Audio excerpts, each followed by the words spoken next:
अस्सलाम वालेकुम दोस्तों, कैसे हैं आप सब? अल्लाह से दुआ है आप सब खैरियत से हों और आपकी ज़िंदगी खुशियों से भरपूर हो। आप सबसे गुज़ारिश है कि अगर आप मेरे इस चैनल पर नए हैं तो लाज़मी इसको सब्सक्राइब कर लें।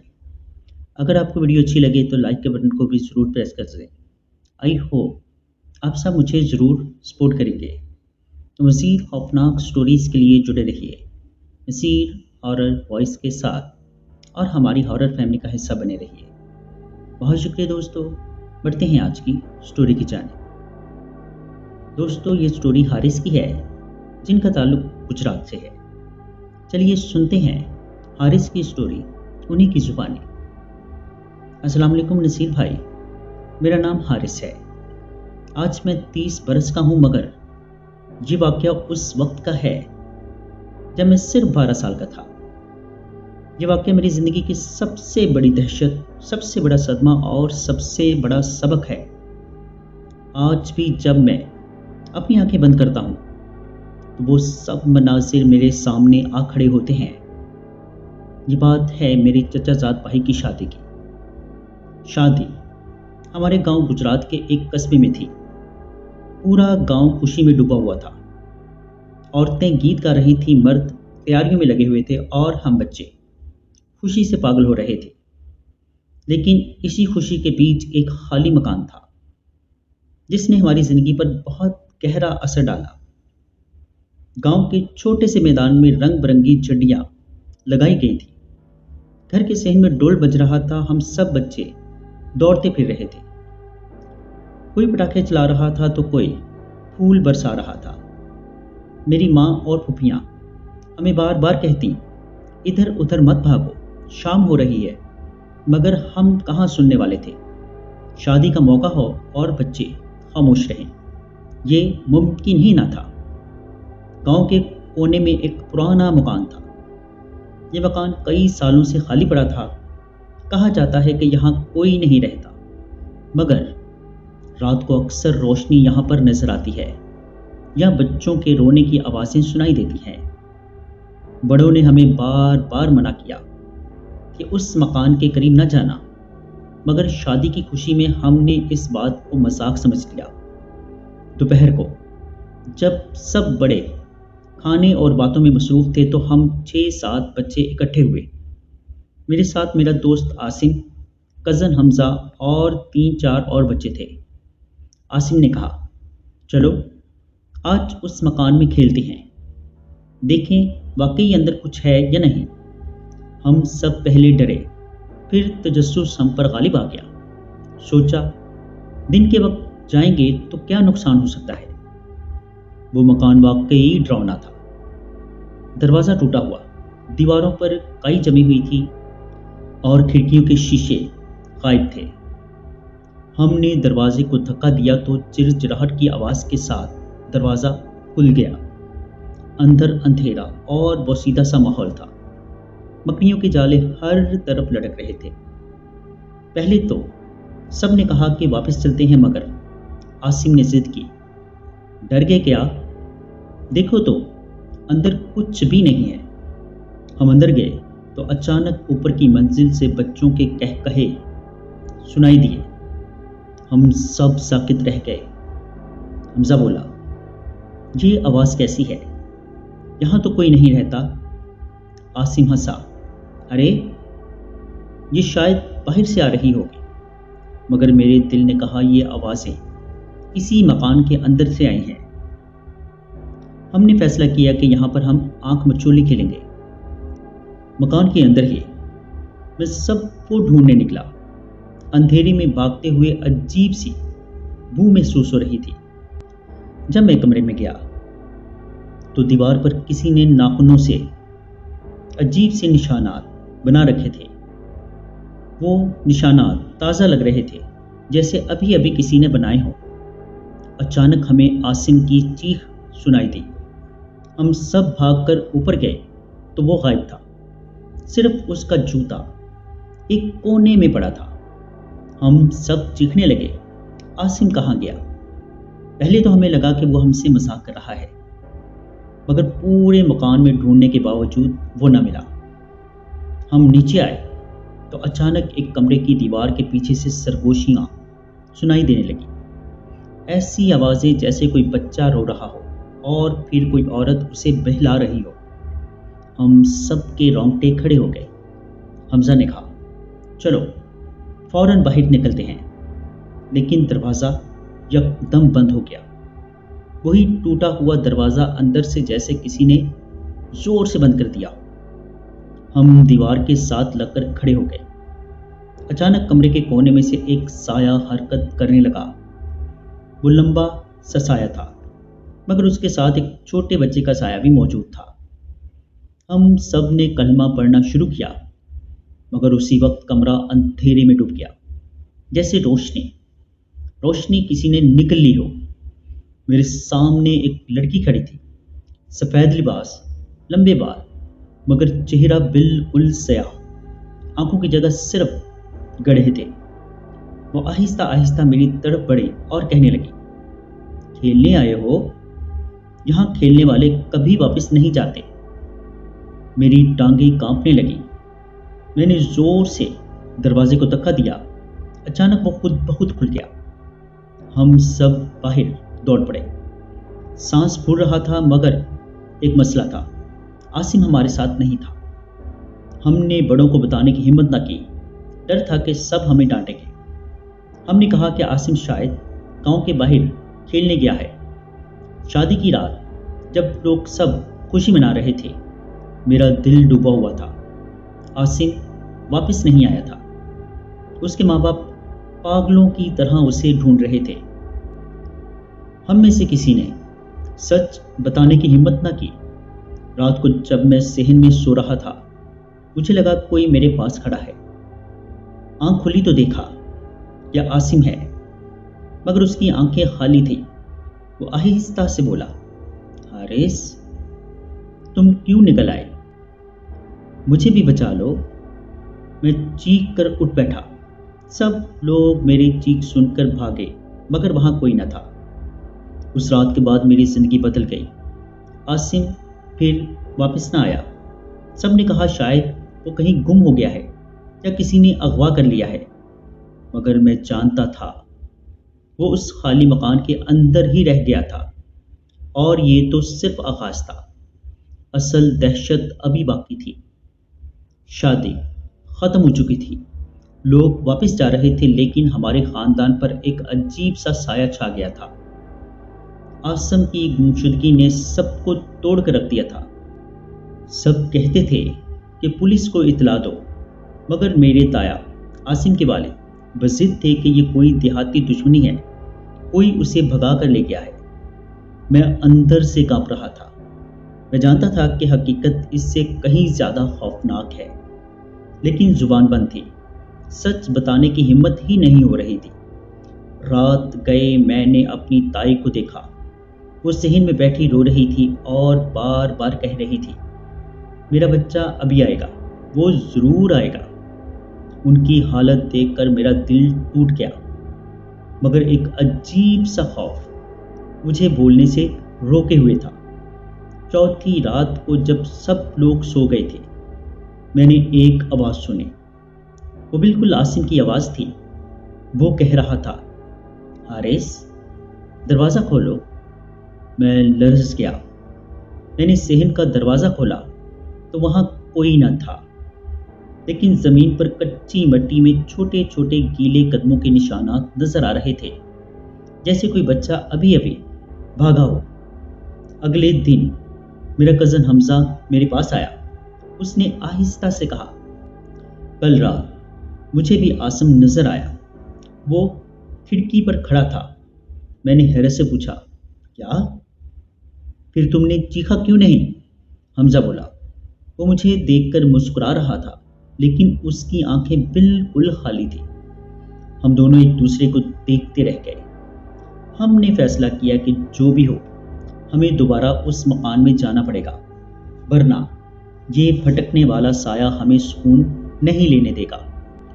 شام کے وقت جب باقی شادی کے بعد صفائی اور پیکنگ میں مصروف تھے، ہم دونوں دوبارہ اس مکان میں گئے۔ اس بار حیرت انگیز بات یہ تھی کہ مکان کا دروازہ خود بخود کھلا ہوا تھا۔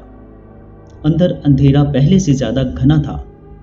ہم نے قدم رکھا تو ٹھنڈی ہوا کا جھونکا آیا، جیسے کسی نے ہمارے آنے کا انتظار کیا ہو۔ ہم اوپر کی منزل پر گئے۔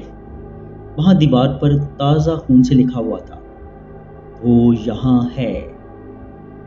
یہ تحریر عجیب و غریب زبان میں تھی، جسے ہم سمجھ نہیں سکتے تھے، لیکن یہاں ہے واضح تھا۔ حمزہ نے یہ کہا، یہ عاصم نے لکھا ہوگا۔ میں نے کہا، لیکن خون کہاں سے آیا؟ ایک کمرے کا دروازہ آدھا ٹوٹا ہوا تھا۔ اندر گئے تو لگا جیسے سینکڑوں بچے وہاں بیٹھے ہیں، لیکن جب ہم نے قریب جا کر دیکھا تو وہ سب سائے تھے۔ ان کے چہرے نہیں تھے، صرف دھندلی شکلیں تھیں۔ ان میں سے ایک سایہ آگے بڑھا اور بولا، تمہیں یہاں نہیں آنا چاہیے تھا۔ اچانک کمرے کے کونے سے عاصم نکلا۔ وہی عاصم تھا، مگر اس کا چہرہ زرد اور آنکھیں سیاہ ہو چکی تھی۔ وہ دھیرے دھیرے ہمارے قریب آیا اور کہنے لگا، تم لوگ واپس کیوں آئے؟ میں نے کہا تھا، مجھے بچا لو۔ میں اس کے پاس بھاگنے ہی والا تھا کہ حمزہ نے میرا ہاتھ پکڑ لیا۔ اسی لمحے ایک عورت کا سایہ ظاہر ہوا، وہی عورت جسے میں نے پہلے بھی دیکھا تھا، سفید لباس، سیاہ چہرہ۔ وہ عاصم کے پیچھے کھڑی تھی۔ اس نے ہاتھ بڑھایا اور کہا، یہ میرا ہے، تم سب بھی میرے ہو جاؤ گے۔ کمرے کی فضا لرز اٹھی، ہوا میں عجیب بدبو پھیل گئی۔ ہم دونوں نے زور لگا کر باہر بھاگنے کی کوشش کی، مگر دروازہ بند ہو گیا۔ عاصم آگے بڑھا جیسے وہ اب ہمارا دشمن ہو۔ اس نے ہاتھ بڑھا کر میرے بازو پکڑنے کی کوشش کی۔ میں چیخا، عاصم، میں تمہارا بھائی ہوں۔ ایک لمحے کو اس کے چہرے پر تبدیلی آئی، جیسے اس کی روح ابھی بھی اندر کہیں زندہ ہو۔ میں نے اونچی آواز میں کلمہ پڑھنا شروع کیا۔ جیسے ہی میں نے بلند آواز میں کلمہ پڑھا، وہ عورت پیچھے ہٹ گئی اور غصے میں چلانے لگی۔ عاصم کانپنے لگا، اس کے ہونٹ لرز رہے تھے۔ وہ آہستہ سے بولا، مزید پڑھو، مجھے آزاد کرواؤ۔ حمزہ بھی میرے ساتھ پڑھنے لگا۔ کمرہ کانپنے لگا۔ اچانک دروازہ خود بخود کھل گیا۔ ہم دونوں بھاگ کر باہر نکل گئے۔ پیچھے سے عاصم کی چیخ سنائی دی، مجھے چھوڑ کر مت جاؤ۔ میرا دل پھٹ رہا تھا، مگر اگر ہم رکتے تو شاید ہم بھی ہمیشہ کے لیے وہیں قید ہو جاتے۔ ہم پسینے میں شرابور گاؤں واپس آئے، کسی کو کچھ نہ بتایا۔ لیکن اس رات پھر عاصم خواب میں آیا۔ اس بار اس کا لہجہ مختلف تھا۔ اس نے کہا، تم لوگ دوبارہ آؤ، ورنہ میں ہمیشہ کے لیے یہاں پھنس جاؤں گا۔ ہم نے گاؤں کے ایک بزرگ سے بات کرنے کی ٹھانی۔ وہ بابا رحمت تھے۔ جب ہم نے انہیں سب کچھ بتایا تو وہ لرز گئے۔ کہنے لگے، یہ مکان اس عورت کا ہے جسے لوگوں نے سالوں پہلے جلا کر مارنے کی کوشش کی تھی۔ وہ مرنے سے پہلے بد دعا دے کر گئی تھی کہ جو بھی یہاں آئے گا وہ اس کا غلام بنے گا۔ تمہارے دوست کو اس نے قید میں لے لیا ہے۔ بابا رحمت کی بات سن کر ہمارے اوسان خطا ہو گئے۔ میں اور حمزہ کانپنے لگے۔ ہم نے کہا، بابا، اب ہم کیا کریں؟ عاصم کو کیسے واپس لائیں؟ بابا رحمت نے آنکھیں بند کی، کچھ پڑھا اور پھر بولے، اس عورت کو آگ نے مارا تھا اور آگ ہی اس کی کمزوری ہے، مگر اکیلے تم دونوں کچھ نہیں کر سکتے۔ تمہیں میرے ساتھ چلنا ہوگا۔ یاد رکھو، وہاں جانے کے بعد کسی حال میں بھی ڈر کا اظہار نہ کرنا اور لگاتار قرآن پڑھتے رہنا۔ ہم دونوں نے سر ہلایا۔ بابا رحمت نے مٹی کا ایک چھوٹا سا کٹورا لیا، اس میں کوئلے ڈالے اور کچھ دم کیا۔ پھر کہنے لگے، یہ آگ اور یہ کلمات ہی تمہاری ڈھال ہوں گے۔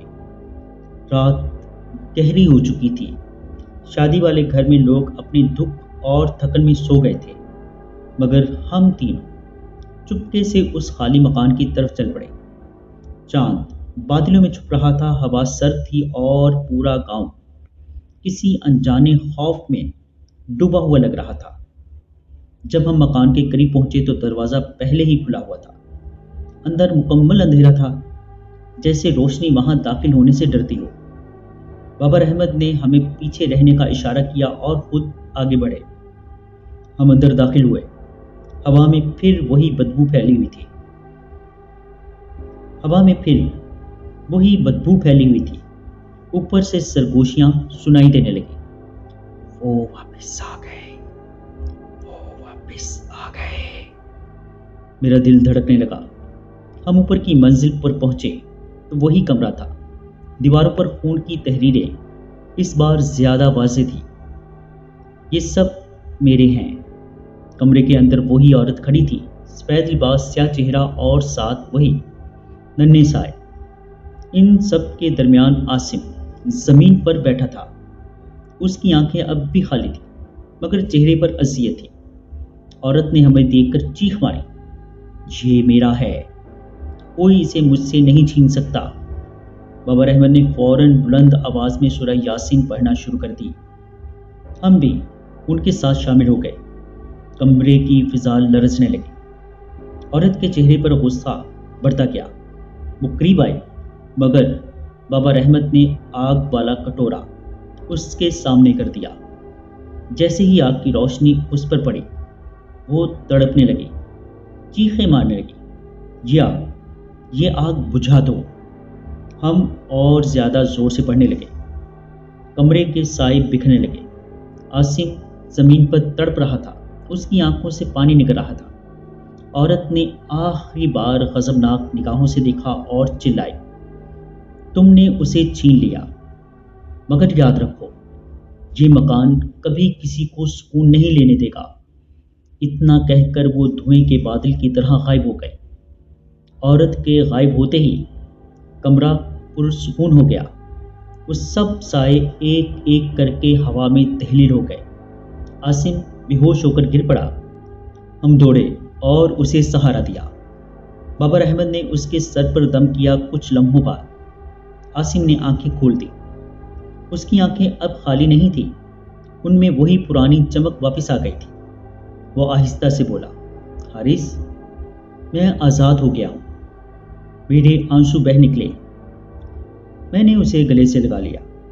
हमजा भी रोने लगा। बाबर अहमद मुस्कुराकर बोले, हाँ बेटा, अब तुम आज़ाद हो गए, अल्लाह का शुक्र अदा करो। हम चारों मकान से बाहर निकले। बाहर आते ही हवा ताज़ा और हल्की होने लगी, जैसे मकान के अंदर की नहूसत पीछे रह गई हो। अगली सुबह जब आसिम अपने वालिदैन के पास लौटा तो वो खुशी से दीवाने हो गए। सब लोग हैरान थे कि वो अचानक कैसे वापस आ गया, मगर हमने हकीकत किसी को न बताई। बाबर अहमद ने हमें नसीहत की, बेटा, कभी भी उन जगहों पर ना जाओ जहां नहूसत और बद्दुआएं बसी हों। शैतान हमेशा कमज़ोर दिलों को निशाना बनाता है। कुरान और ईमान ही सबसे बड़ी ताकत है।